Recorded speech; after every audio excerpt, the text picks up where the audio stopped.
আরামবাগের বিদায়ী সাংসদ অপরূপা পোদ্দার তিনি এবার টিকিট পাননি, আর টিকিট না পেয়ে তিনি নাকি বিজেপির সঙ্গে যোগাযোগ রাখছেন।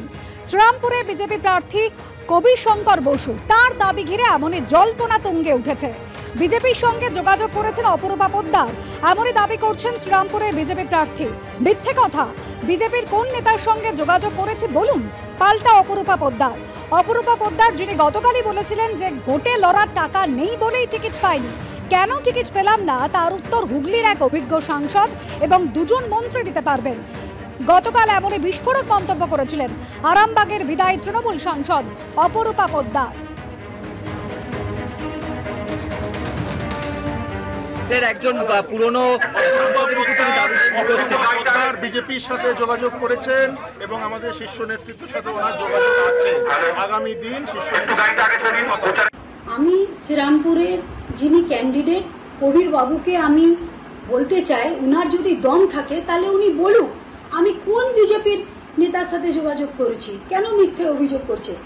আসলে কবির বাবু বিধানসভা ইলেকশনে হিরো প্রার্থী হিসাবে শ্রীরামপুর থেকে বিদায় নিয়েছিলেন। আমি মমতাদির ছোট বোন হিসাবে দলে এসেছিলাম এবং থাকব, এবং কবির বাবুর এই মিথ্যা অভিযোগ আমি প্রমাণ করেই ছাড়ব। কল্যাণদা অনেক ভোটে শ্রীরামপুর থেকে জিতবেন।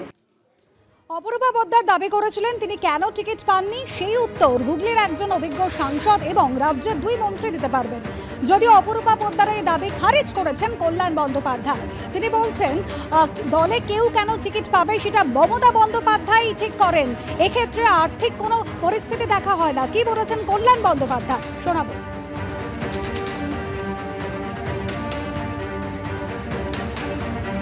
কল্যাণ বন্দ্যোপাধ্যায় দাবি শোনাবো এবং পাল্টা অপরূপা পোদ্দার কি বলেছেন শোনাবো।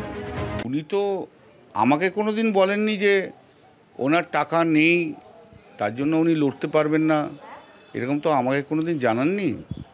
আমার ওনার আর্থিক অবস্থা কি তা সেটা আমার জানার অবকাশও নেই। 2014 সালে ওনার আর্থিক অবস্থা কি ছিল যে উনি টিকিট পেয়েছিলেন, 2019 সালে ওনার আর্থিক অবস্থা কি ছিল উনি টিকিট পেয়েছিলেন, সেটা উনি যা বলতে পারবেন, আমি তো বলতে পারবো না, আমি এ সম্বন্ধে কিছু জানিই না। আর আমাদের দলে মমতা বন্দ্যোপাধ্যায় ঠিক করেন কে টিকিট পাবে কি পাবে না।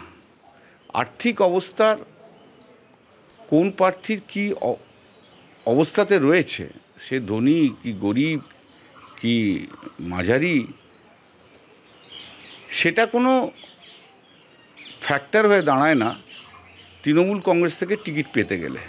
আমার মা 2 বছর ধরে কোমায় রয়েছে, সত্যি আমার আর্থিক অবস্থা ঠিক নেই। আমি আমার মা বাবাকে নিয়ে অত্যন্ত চিন্তায় আছি, তাই আমি কালকে বলেছি, আমি যেটা বলেছি যে আমার আর্থিক অবস্থা ঠিক নেই, তাই আমি ভোটে দাঁড়াইনি। আমি একদম আমার মা বাবার যে অবস্থা আমি সেই নিয়ে খুব চিন্তায় আছি। বরানগরে বিধায়ক পদ থেকে ইস্তফা দিয়ে তৃণমূল ছেড়ে বিজেপিতে যোগদান করেছেন তাপস রায়, আর তার ছেড়ে যাওয়া আসনে এবার উপনির্বাচন হচ্ছে। সেই বরানগর বিধানসভা উপনির্বাচনে তৃণমূলের প্রার্থী হচ্ছেন সায়ন্তিকা বন্দ্যোপাধ্যায়। তার প্রার্থী হওয়া নিয়ে তাপস রায় কি বলছেন? তাপস রায় বলছেন বরানগরের মানুষ রাজনীতিক সচেতন, তাই তারা তারকা প্রার্থীকে গ্রহণ করবেন না। কি বলেছেন তাপস রায় রাখবো আপনাদের সামনে। দলটার নাম তৃণমূল।